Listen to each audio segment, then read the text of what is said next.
e com o bebê. Doutora Esther, nós estamos aqui falando de uma política pública de saúde. O Ministério tem alguns instrumentos, o pacto, uma portaria, uma diretriz, uma campanha de esclarecimento com o uso dos meios de comunicação por meio inclusive da mídia pública, né? No entanto, o ritmo dessa transformação em favor da humanização do parto ainda não é, talvez, aquilo que se esperasse, ou a esperança era um pouco maior do que a realidade. O que o Ministério pode fazer a mais?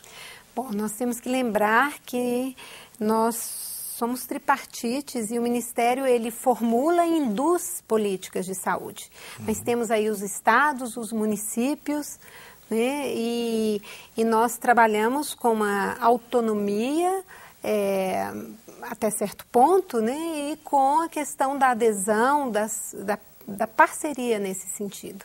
Então, o Ministério pode induzir, tem algumas coisas que são lei, né? E temos que fazer valer aí a questão dessas leis, como a lei do acompanhante no parto. Mas, é aquela história que nós já ouvimos falar tantas vezes no Brasil. Há leis que não pegam ou pegam com muita dificuldade. Essa seria uma delas?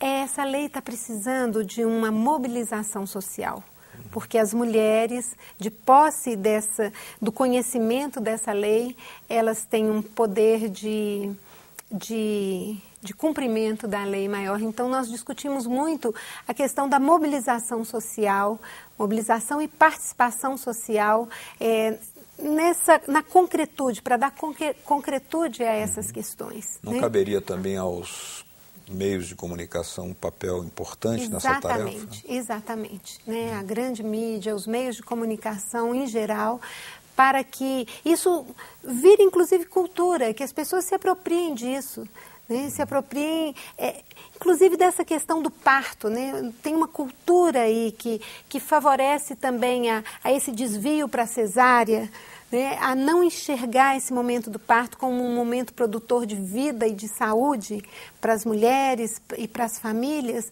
que a gente está precisando pautar nesses meios de comunicação. Eu li alguns estudos patrocinados até pelo Ministério da Saúde acerca de causas, consequências e estratégias para a humanização do parto e também, consequentemente, a redução do número de cesáreas desnecessárias.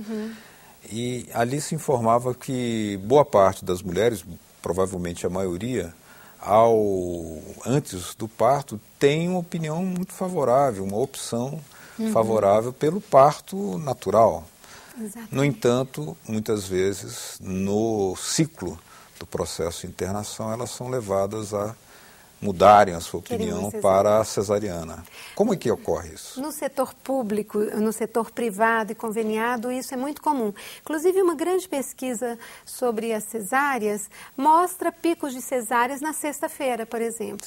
Antes de feriado prolongado, em alguns convênios depois das 7 da noite, que é onde se paga mais, mostrando uma relação direta desse modelo com o nosso modelo de contratualização, modelo econômico mesmo. Né? Ou seja, não são fatores ligados à medicina, são mais reivindicações socioeconômicas. Esse viés, ele é muito forte nessa cesárea desnecessária. E é um modelo em que, não vamos pensar assim, não há culpados. Existe um sistema, e é um sistema que, de certa forma, induz a esse tipo de atuação. Né? É um sistema que induz tanto a mulher, né, que está fragilizada. A mulher não foi preparada para ter a força, a competência necessária para dar conta desse momento. Né?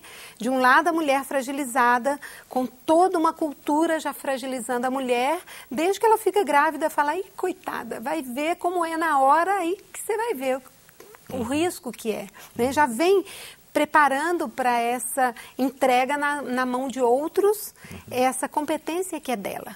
E, de outro lado, um sistema de saúde que não consegue, não dá conta de dar suporte a uma situação que é de urgência, que é de certa forma, urgência, que é um parto que acontece sábado à noite, que acontece domingo à noite, que acontece nos feriados, que acontece na hora que você está num centro cirúrgico, fazendo um outro procedimento.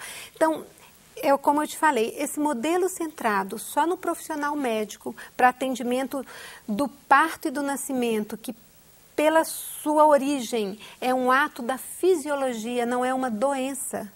Em 85% dos casos, ele vai acontecer com ou sem o profissional. É diferente de uma cirurgia, um procedimento que é o profissional que executa. O parto não. Nesse caso. Então, nós precisamos estar repensando no modelo. Há exemplo da Europa, de vários países onde a mortalidade é baixa, onde os efeitos são bons, que é um modelo onde se casam ali vários profissionais, entre eles um profissional essencial, que é o enfermeiro obstetra, nessa cena do parto, para atendimento dos partos de baixo risco, de risco habitual, que a gente chama. Nesses países que a senhora alude, menciona, onde se conseguiu mudanças substantivas nessa humanização do parto, em favor disso, creio que Holanda, Inglaterra, França, né? Quais as razões, quais os procedimentos já alcançados, como e por que alcançou-se, por exemplo, essa redução do número de mortes materno-infantil, que é, no caso brasileiro, também. Austrália também. No caso brasileiro, mortes materno-infantis ainda são muito elevadas. Né?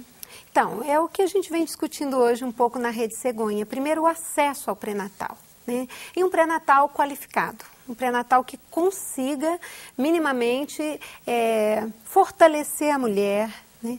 Cercá-la de cuidados em relação aos exames necessários, né? Então tem toda uma logística aí para que isso aconteça, né? O que a gente vê aqui no Brasil, um dos nós críticos é esse. Muitas vezes o exame de HIV ou de sífilis, ele vai chegar depois que a mulher ganhou o neném.